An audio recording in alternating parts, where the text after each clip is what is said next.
Iya, sebenarnya saya udah nggak mau bahas lagi soal Fufafa, tapi karena disebutkan terus dan harus dijawab secara imbang, jadi saya berikan kesempatan, silakan. Oh, Jadi, Bung Andi, silakan. Begini, Pak Prabowo kira-kira bicara apa kan gitu di pertanyaannya? sekarang ini mood dari Pak Prabowo adalah bagaimana menjalankan pemerintahan, menyiapkan pemerintahan dan kemudian menjalankan pemerintahan. Beliau ingin bahwa bisa gerak cepat dalam arti kalau hari ini dilantik, kemungkinan besar sorenya kabinet diumumkan. Ya, malam informasinya. Ya sore atau malam kabinet diumumkan, besoknya langsung pelantikan, tanggal 21 pelantikan, tanggal 22 sidang kabinet pertama. Ya kan? Karena itu pembentukan kabinet mungkin ya sekarang-sekarang ini. Karena artinya bukan pembentukan tapi penentuan kabinet, nomenklatur sudah selesai, orang-orang harus mulai dipilih sampai sebelum, karena kalau dia mau mengumumkan kabinetnya pada tanggal 20, kan semua struktur kabinet dan orang-orangnya harus sudah siap. Ya. Jadi moodnya sekarang ini adalah bagaimana mempersiapkan pemerintahan dan kemudian akhirnya setelah pelantikan atau sumpah dilakukan, kemudian menjalankan pemerintahan. Nah, ini memang sesuatu yang juga luar biasa karena biasanya presiden dilantik dulu, baru setelah itu membentuk kabinetnya beberapa hari kemudian, ya beberapa hari kemudian, 3 hari Panggil dulu biasanya. panggil segala macam, Ya. sehingga biasanya beberapa hari pertama itu seleksi kabinet, baru kemudian kabinetnya dilantik, baru pemerintahan jalan. Tapi beliau ingin pemerintahan itu berjalan sejak sesegera mungkin setelah presidennya Proses seleksinya gimana tadi disebutkan? Proses seleksinya? Proses seleksinya ya sekarang ini ya hanya beliau yang tahu bagaimana dilakukan, dan saya rasa kalau tidak salah katanya langsung bertemu dengan Pak Prabowo, langsung yang katanya yang sudah ketemu langsung ditanya jawab dengan Pak Prabowo dan segala macam. Berarti Katanya begitu. Jadi yang hadir ini tidak termasuk bagian dari anggota kabinet. Saya tidak. Saya cuma dengar-dengar. Karena ada beberapa yang sudah dipanggil ya. Kan anggotanya juga. Yang Demokrat juga pasti ada. Kalau yang akan terpilih jadi anggota kabinet, P3 juga. Bung Rey, ini hari-hari ini pada nggak ada yang mau tampil. Oh, saya pastikan itu. Makanya berarti yang 3 ini Nggak ada. tidak pilihan. Bisa jadi batal. Moodnya itu, bukan lagi mood Khawatirnya kampanye. nanti ada spill-spill yang membuat batal begitu. Jadi moodnya sekarang bukan lagi mood kampanye yang harus begini, akan begitu, membuat pernyataan-pernyataan. Tapi sekarang ini justru seleksi kabinet, lalu kemudian... Dan itu sudah dilakukan ya, di Hambalang mungkin. Saya rasa beberapa orang sudah... Betul Mas Romi ya, di Hambalang. Orang sudah Ya, saya tidak tahu apakah hanya di Hambalang atau di tempat lain juga, tetapi memang beberapa calon anggota kabinet beliau itu sudah diajak rapat sejak berbulan-bulan yang lalu. Oh, bahkan berbulan-bulan Ya. lalu? Nah, itu yang Serius saya tahu. nih? Ya, karena beliau selalu menerima presentasi dan berbagai, kan beliau shopping gagasan kan, dan gagasan itu dari siapapun beliau dengarkan. Dan yang mendampingi beliau di samping memang kalau ekonomi tentu Prof Pak Burhanuddin ya, yang memang ketua majelis pertimbangan juga di sana dan Mantan Gubernur BI ketua ya? Dewan Pakar ya. Dan ada beberapa yang memang hampir pasti, saya tidak bisa mengatakan pasti ya, karena yang sudah pakai seragam pun ada yang batal dilantik kan waktu beberapa saat yang lalu gitu. Jadi sudah diajak untuk menerima sesuai dengan tupoksinya. Jadi misalnya calon kepala Bappenas, calon kepala badan-badan tertentu gitu ya, calon anggota kabinet tertentu itu sudah diajak untuk sekaligus menilai. Karena beliau ingin bekerja sejak hari pertama. Bahkan kita tahu persis kan beberapa pelantikan anggota kabinet Pak Jokowi hari ini itu sebenarnya bukan yang akan menyelesaikan jabatannya pada akhir masa jabatan Pak Jokowi. Itu adalah yang akan dilanjutkan oleh Pak Prabowo karena memang orang-orang Pak Prabowo gitu. Inilah keuntungan dari menang satu putaran. Jadi maksudnya punya banyak waktu untuk panjang. mempersiapkan baik termasuk struktur kabinet dan kemudian juga seleksi orang-orang sehingga boleh dikata hari pertama sudah bisa langsung kira-kira pemerintahan bisa langsung segera terbentuk dan langsung gaspol. Dan Anda mau mengatakan tadi nggak ada waktu untuk mikir yang lain termasuk Fufafa, itu? Ini mode of the Pak Prabowo sekarang ini yang pikirannya itu sekarang ini. Jadi fokus. bukan lagi kampanye harus bikin pernyataan ini menanggapi segala. Tapi kalau teman-teman ada yang mau kritik, memberikan masukan, saya rasa itu welcome saja. Oke. Enggak, kalau langsung kerja itu kan nasihat Pak Jokowi. Kerja. Bukan. Masih ingat pidatonya ketika menyambut Ganjar saat itu kan.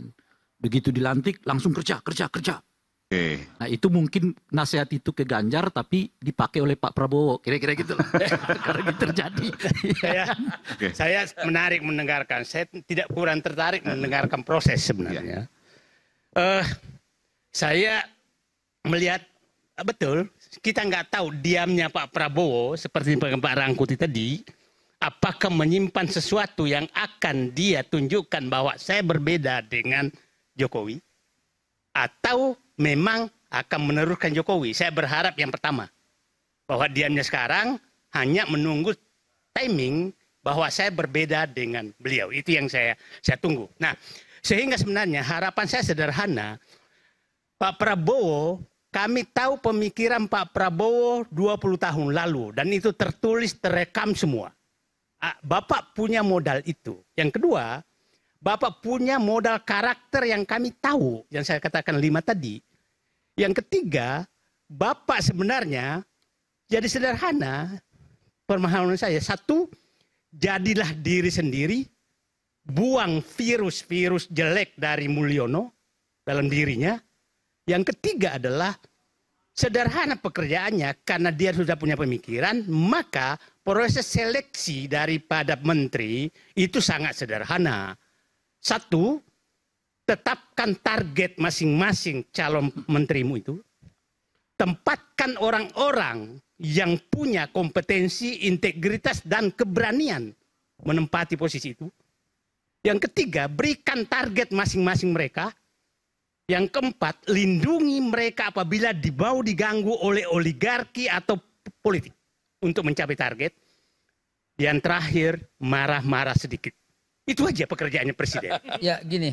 Marah-marah sedikit itu penting ya, ntar. Marah-marah sedikit itu penting. Perlu Karena marah-marah sedikit karena untuk mengingatkan anak buah, kau belok nih. Saya dulu punya pengalaman, ada dirut BUMN. Saya tempatkan, saya tahu orang ini harus ditempeleng tiap hari supaya lurus. tempeleng konotasi ya, tanda kutip, oke. Setelah saya keluar, tidak ada yang nempeleng. Terjerumus dia. Jadi memang ada karakter. Maksudnya terjemah apa? KPK? Ya masuk penjara sekarang. Oke. Nah, memang ada karakter orang yang tadi punya kompetensi, punya integritas, punya keberanian, tapi harus diingatkan terus. Nah, itu tugasnya presiden. Siapa tahu ada menterinya nanti seperti itu, tapi memang harus diingatkan terus. Jadi itu saya pikir pekerjaan presiden sederhana. Perlu saya tanya dulu kepada rekan-rekan yang katakanlah mewakili Pak Prabowo dalam hal ini. Ada enggak kriteria calon menteri Pak Prabowo itu? Misalnya yang mengatakan mereka yang menghalalkan segala cara untuk tujuan akan saya coret jadi menteri. Yang mengatakan misalnya boleh melanggar asal nggak ketahuan, saya akan coret jadi menteri. Ada nggak tuh kriteria itu? Boleh melanggar aturan asal jangan ketahuan, itu Ya, coret. Coret jadi menteri. Sikap gitu ya. Iya. Tambahan ada nggak sedikit. syarat itu? Itu Kalau nggak ada, Sami Mawon ini. itu bahasa Inggrisnya it goes without saying. Jadi tentu saja Goes without saying. Berangkat tanpa harus mengatakan gitu. Karena kan semua presiden ingin berhasil. Semua presiden ingin dicatat sejarah nantinya. Berhasil, punya legacy, punya segala macam. Yang membuat rakyatnya bisa mengatakan, ini presiden yang berhasil. Karena itu dia butuh pembantu-pembantu yang terbaik.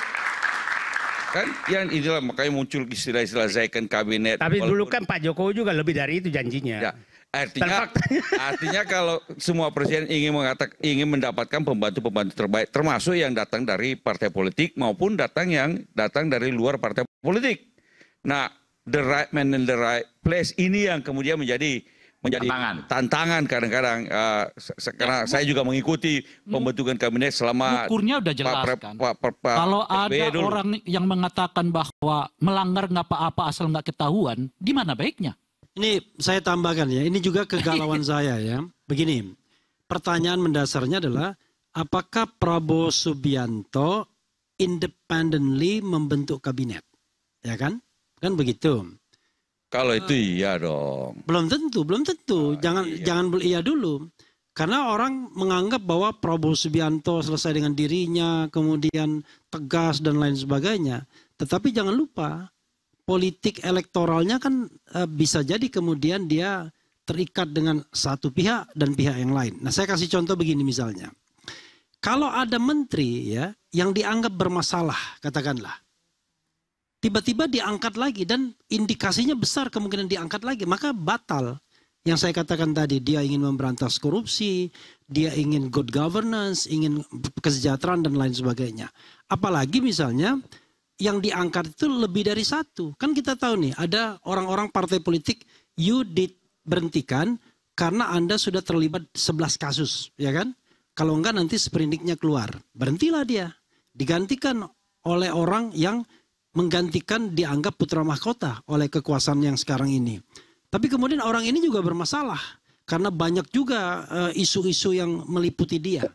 Belum lagi ketua umum partai yang lain juga bermasalah. Nah, pertanyaannya adalah kalau Prabowo ingin kabinet ini berjalan baik, kencang larinya, tidak ada masalah, maka orang seperti itu mesti nggak kepake. Oke, baik. Tapi hari ini saya meragukannya begitu loh. Ya. Saya mau Karena ada melanjutkan. titipan-titipannya.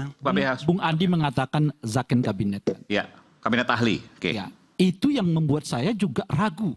Apakah Pak Prabowo ini sedang mengemban misi memperbaiki Republik atau tidak gitu. Kenapa? Kalau beliau mengatakan Zaken kabinet, wajah parpolnya mestinya agak jauh tuh dari wajah partai. Kalau Zaken, kecuali beliau mengatakan misalnya kabinet saya ini kabinet profesional. Entah itu sumbernya dari partai atau non partai, silakan saja. Oke. Tapi dia profesional di bidang. Inilah kalau Nah, kita selalu mendikotomi bahwa kalau orang partai tidak profesional, lalu di luar partai profesional semua. Wah, itulah sebab saya katakan itu begini, bisa lagi Bung Andi. dikotomi begitu. Teman-teman Kalau di partai beliau juga banyak membuat yang profesional. Kalau beliau membuat istilah, saya pingin kabinet saya ini profesional loh. Saya paham, sumbernya bisa Pak partai, Rai, bisa yang non partai. nggak ada Pak yang sebut Zaken kabinet dari Itu beliau disebutkan seingat saya banyak oleh orang Ahmad yang Muzani. menduga, Seingat saya ya. orang yang menulis Bukan, di bukan. sosial media daftar menteri Itu hoax disebutkan semuanya. oleh Ahmad Muzani, seingat saya. Justru istilah Zaken kabinet itu muncul jadi diskusi kalau itu disebutkan oleh Pak Ahmad Muzani. Ya, apakah Itu, ya, saya nggak tahu. Kan kita merujuknya ke situ. baik gini Ya, gini. tentu gini. saja. Topik kita hari ini, mohon maaf nih Bang Aiman. Apa pasca apa Menerawang pasca 20 Oktober.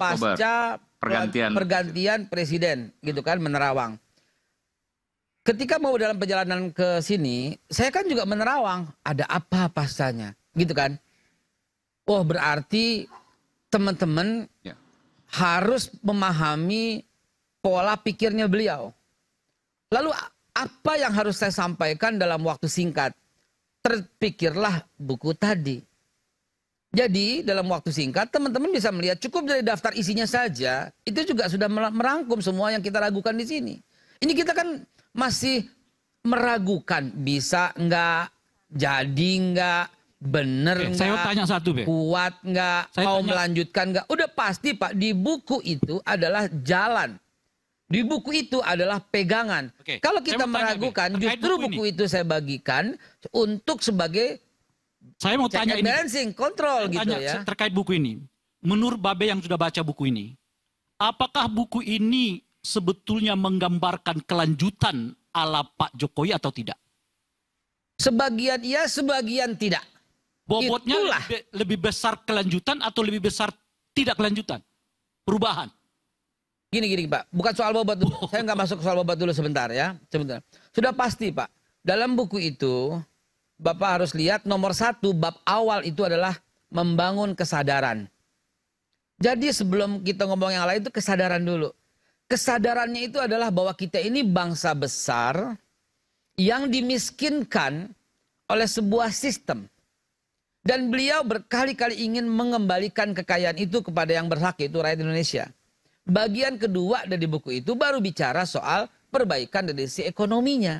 Bagian 3 dari buku itu juga langsung membicarakan soal demokrasi. Ya, iya. Jadi kalau lihat dari itu yang merupakan pola pikir Pak Prabowo, tidak perlu lagi mudah-mudahan insya Allah tidak lagi diragukan soal itu.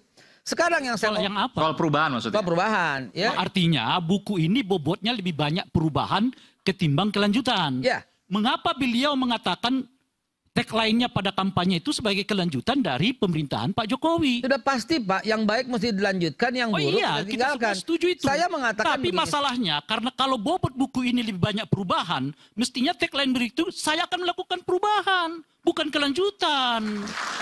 Sebenarnya Tapi kan, Bung Pak- Rey ini sudah tahu jawabannya. Sebagai aktivis sudah sangat How tahu. to ya. win dan how to govern kan beda kadang-kadang. Enggak. Pur. Ya, Sebenarnya kita udah ini kan tahu. kita tadi berbicara dari awal. Apakah optimis atau tidak? Lah kalau begini gimana saya optimis? Di kampanye beliau mengatakan kelanjutan, di buku Madulus gagasannya adalah perubahan. Tapi demokrasi yang sehat adalah demokrasi yang terus gelisah dan terus mengingatkan. Kita kembali sesaat lagi, tetaplah bersama kami Rakyat Bersuara.